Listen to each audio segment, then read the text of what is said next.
Le président du Parlement iranien, qui a pris part personnellement aux négociations à Islamabad, vient de briser le silence.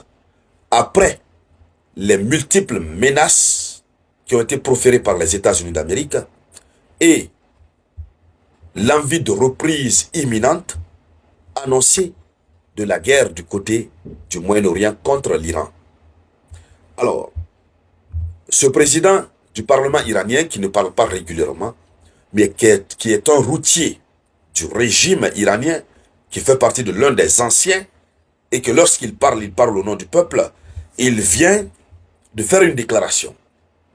Après l'annonce du blocus maritime américain et l'échec des discussions indirectes, le ton est monté d'un cran à Téhéran.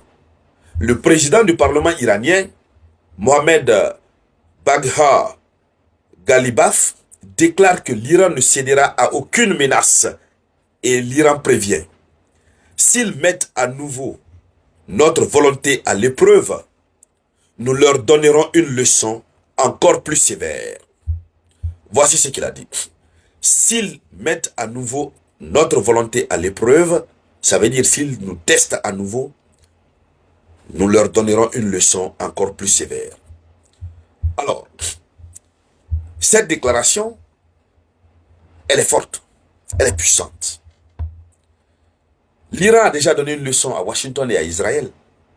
Dans le Golfe Persique, les États du Golfe ont ressenti. Israël a ressenti. Eux-mêmes ont ressenti le besoin et la nécessité d'aller vers un dialogue. Ce sont eux qui ont déclenché le cessez-le-feu unilatéral. Ils ont convoqué le dialogue. Donc, ils ont eu une leçon. Oui, mais cette leçon ne leur a pas servi. J'y arrive finalement. Ça ne leur a pas servi de leçon. Faisons la redondance. Alors, ça se passe dans un contexte de montée en puissance militaire américaine dans le Golfe, il faut le préciser. L'Amérique en a profité pour envoyer beaucoup d'autres équipements militaires. Le blocus des ports iraniens est annoncé. Il y a aussi les tensions directes avec Israël et ses alliés. Autrement dit, l'Iran a acté publiquement le passage à une logique d'affrontement assumée. Désormais, l'Iran est d'accord avec la reprise de l'affrontement assumé, au compte de laquelle l'Iran prévient donner une leçon encore plus sévère. Ben, quand l'Iran le dit, certainement l'Iran en a ses moyens. À partir de là, posons-nous la toute première question. Quelle stratégie réelle se cache derrière cette fermeté iranienne? L'Iran est très ferme sur sa décision. Mais derrière cette fermeté, l'Iran compte sur quelle stratégie? Ça, c'est la première question. La deuxième question. Quelles peuvent être les implications stratégiques concrètes pour la suite du conflit? Cette fermeté iranienne peut apporter quoi pour la suite du conflit? Allons-y avec la première question. La doctrine iranienne est claire. Lorsqu'on se pose la question, quelle est la stratégie réelle qui se cache derrière cette fermeté iranienne? La doctrine iranienne est claire. Il faut résister. Peu importe que ça dissuade ou pas, mais il faut résister. Il faut rester résilient. Alors, depuis plusieurs années, l'Iran repose sur une logique simple. Ne jamais céder sous pression extérieure. Ça, c'est déjà dans le caractère et dans la nature des Iraniens. Est-ce qu'on peut considérer cela comme étant une stratégie?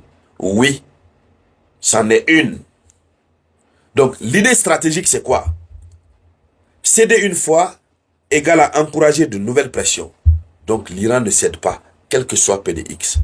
C'est à l'ennemi de céder, ou bien l'Iran préférera tomber, l'arme à la main. Alors, donc il faut dire que Téhéran préfère monter le coup pour l'adversaire, plutôt que de reculer. L'Iran peut tomber l'arme à la main. Oui, mais cependant, l'adversaire va payer très cher. Et qui sait si l'adversaire aussi va perdre ses hommes. Alors, quelle est la capacité réelle de riposte iranienne? L'Iran a une capacité de riposte asymétrique. On en a parlé. C'est ça la force de l'Iran. Riposte asymétrique. Contrairement à une lecture purement militaire classique, l'Iran ne cherche pas une confrontation directe totale. L'Iran ne cherche pas à gagner. Mais l'Iran cherche à perturber les capacités militaires efficaces de l'adversaire. Et donc, l'Iran s'appuie sur quoi? Sur les missiles balistiques, les drones de longue portée, les réseaux des alliés, les forces navales asymétriques, les vedettes rapides, les mines anti-navires. L'Iran cherche à perturber tout. On l'a dit. La différence entre l'Iran et la puissance américaine, c'est que la puissance américaine repose sur une technique de guerre classique et conventionnelle. Mais l'Iran tombe dans une forme de guerre asymétrique, la nouvelle manière de faire la guerre. C'est ce que l'Iran sait faire. Et l'Iran va mettre ça en œuvre proprement. C'est sur cela que l'Iran compte. Deuxième stratégie. Donc, cette stratégie permet de frapper l'ennemi sans s'exposer à une destruction immédiate totale. C'est ce que l'Iran veut. Et donc, la fermeté de l'Iran, c'est aussi un message interne et externe. L'Iran, à l'interne, veut maintenir la cohésion nationale à travers cette fermeté, mais surtout montrer que le pouvoir ne recule pas. Le message à l'externe, c'est pour dissuader Washington. En tout cas, c'est pour donner le programme à Washington. C'est aussi pour rassurer les alliés régionaux. Donc l'Iran veut apparaître comme une puissance résiliente et imprévisible. La dernière question qu'on se pose, quelles peuvent être les implications concrètes pour la suite du conflit? Cette fermeté iranienne, l'Iran est toujours resté intransigeant. C'est ce qui a même fait échouer les négociations. C'est ce qui a même énervé Donald Trump à ordonner le blocus naval. Mais cette fermeté-là va apporter quoi concrètement? La première réponse, on va assister à un cycle d'escalade désormais enclenché. Avec cette position iranienne, chaque pression américaine va appeler à une réponse iranienne. Dès que l'Amérique met une pression dans le cadre du blocus, l'Iran va apporter une réponse. Pression, réponse. Et donc chaque réponse iranienne va justifier une nouvelle pression. On sera dans un cycle interminable. Pression américaine, réponse iranienne. Frappe américaine, réponse iranienne. Terminé. Donc on va entrer dans une spirale d'escalade difficile à casser. Si ça démarre, ce sera difficile à casser.